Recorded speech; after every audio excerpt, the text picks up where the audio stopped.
விருச்சிக ராசி அன்பர்களே வணக்கம். விருச்சிக ராசி அன்பர்களுக்கு செவ்வாய் பகவான் ராசிநாதனும் அவரே, 6ஆம் இடத்திற்கும் அதிபதி அவரே. அவர் தங்களுக்கு 3ஆம் இடம் செல்வதால் நன்மைகள் அதிகரிக்கும், தனலாபம் பெருகும், முருகனின் அருள் கிடைக்கும். ஜனவரி 14ஆம் தேதியிலிருந்து பிப்ரவரி 20ஆம் தேதி வரை அவர் மகர ராசியில் தங்களுக்கு 3ஆம் இடமாகிய முயற்சி ஸ்தானம், தைரியஸ்தானத்தில் உச்சம் பெறுகிறார். நன்மைகள் அதிகரிக்கும். குடும்பத்தை பொறுத்தவரை கணவன் மனைவி ஒற்றுமை பெருகும், ஒருவரை ஒருவர் புரிந்து கொள்வர், அன்பு அதிகரிக்கும், பரஸ்பரம் ஒருவரை ஒருவர் புரிந்து கொண்டு சந்தோஷமாக வாழ்வர்.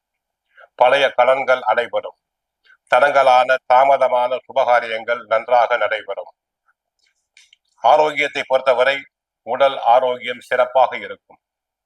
பிபி, உஷ்ண நோய்கள் போன்றவற்றுக்காக அவஸ்தைப்பட்டோருக்கு நல்ல நிவாரணம் கிடைக்கும்.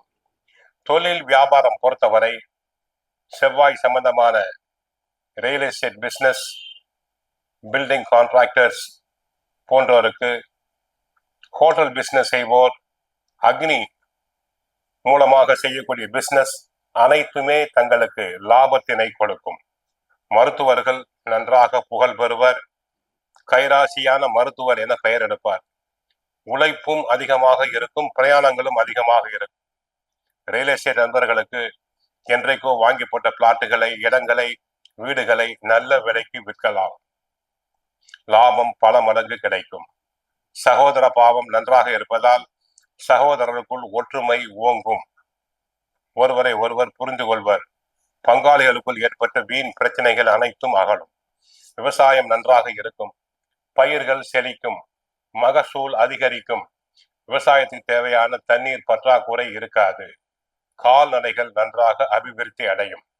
வீடு கட்ட இது நல்ல உகந்த நேரம். இது திட்டமிட்டபடி தங்கள் பட்ஜெட்டுக்குள் வீடு கட்டுவீர்கள். ஆக விருச்சிக ராசி அன்பர்களுக்கு குடும்பம் நன்றாக இருக்கும், கணவன் மனைவி ஒற்றுமை சிறக்கும், உடல் ஆரோக்கியம் சிறப்பாக இருக்கும்.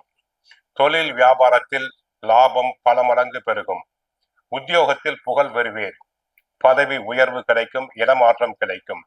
ரியல் எஸ்டேட் துறை என்பவர்களுக்கு தாங்கள் எதிர்பாராத வகையில் வரவு பல மடங்கு பெருகும். சகோதர பாவம் நன்றாக இருக்கும், விவசாயம் செழிக்கும், கால்நடைகள் அபிவிருத்தி அடையும்.